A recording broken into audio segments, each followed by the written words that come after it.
She called my wife useless, then had the audacity to say my daughters needed a real woman to look up to, like her. That was the moment I snapped and told her exactly why she'll never be welcome in my home. My sister has always had a complicated relationship with responsibility. I don't say that out of resentment or anger, just cold, hard truth. She's the kind of person who walks headfirst into chaos and then blames everyone else for the fallout. And yet, somehow, she still manages to present herself as the victim in every scenario. I remember back in her college years when she accidentally got pregnant. There were warning signs, red flags waving furiously in the air, but she didn't care. She dove into that relationship like it was her last chance at happiness. The guy, let's call him Corey, wasn't even the commitment type. Everyone could see it. Hell, she probably could too. But denial was her superpower, and so she moved in with him at barely 19, claiming it was meant to be. They were together for 10 years, a full decade, and not once during that time did they get married. They fought constantly, struggled financially, and my sister put all her dreams on pause for a man who didn't even stick around in the end.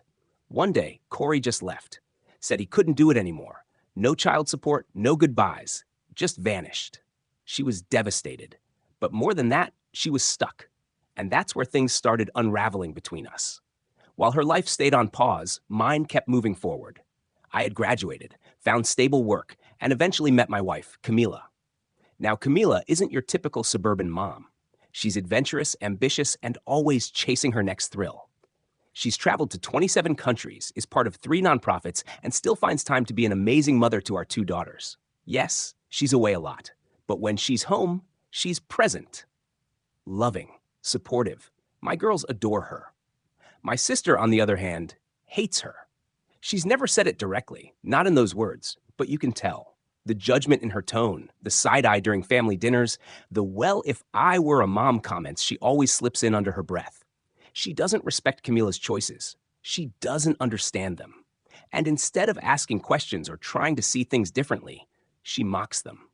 It all came to a head a few months ago when she got pregnant again. Another unplanned pregnancy. Another man barely in the picture. This time, it's a guy who works at a fast food place. Minimum wage, inconsistent hours, no ambition. He's not ready to be a dad, and from what I've seen, he's barely trying. And so, once again, my sister came knocking. She needed help, financially, emotionally, logistically. She asked if she could stay with us just for a few weeks until she figured things out. The thing is, this wasn't the first time she'd asked. Over the last few years, she's made similar requests more times than I can count. Just for the weekend. Just until I get back on my feet. Just until the school year ends.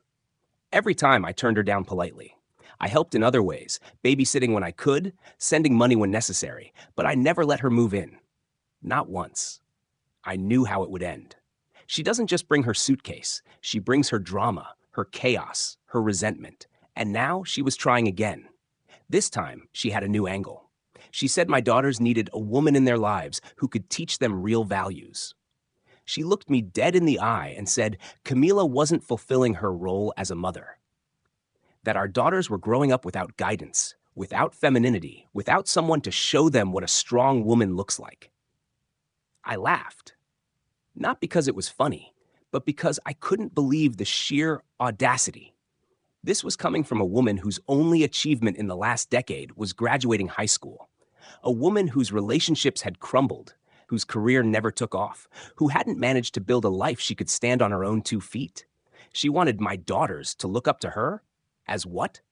A cautionary tale? I didn't say all that. Not yet.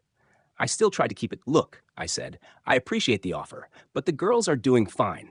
Camila and I have a system that works. I don't think moving in would be a good idea. She bristled. Why not? You've got space. I wouldn't be a burden. It's not about space, I replied. It's about boundaries. We're raising our family a certain way. We're not looking to change that. That's when she lost it. She accused me of judging her life, of thinking I was better than her, of siding with my wife like it was a betrayal. You think Camila is some kind of saint? She sneered. She's never even home. What kind of mother goes on vacation while her kids are in school? Who does that? And you just let her. I kept my cool for as long as I could. But something about the way she said, let her, as if my wife needed my permission to live her life, set me off. I don't let her do anything, I said. We're partners. She doesn't need my approval, and I don't need hers. We trust each other. She's not raising those kids properly. And that was it. The final straw. I took a breath, sat down across from her, and said, "You really want the truth?" She didn't answer, but her expression said yes, so I gave it to her. "You're not the kind of woman I want my kids to look up to." The silence that followed was loud, deafening. "You've made a lot of choices," I continued, "and I'm not judging you for having a tough life. But the way you speak about Camila, the way you act like you're some moral authority, that's not someone I want influencing my daughters." She stood up. Her eyes welled with tears, but I didn't backpedal. Not this time. "You think because you've been through hard times, that makes you wise," I said. "But you've never taken accountability. You keep repeating the same mistakes, expecting different outcomes. That's not strength. That's avoidance." She stormed out, slammed the door behind her. We didn't speak for 3 weeks. When she finally called, she didn't apologize, but she didn't ask to move in again either. She asked if I'd still be willing to help her with groceries or give her a ride to a prenatal appointment. And I did. I helped where I could. But the line had been drawn. My home is a sanctuary for my kids, for my wife.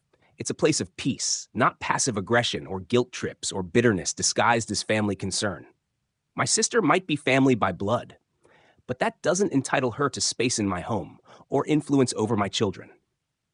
Sometimes the hardest thing you can do is protect your peace from the people who share your last name. And I've finally learned how to do that, without guilt, without hesitation. Because my daughters, they already have a strong woman to look up to. Her name is Camila.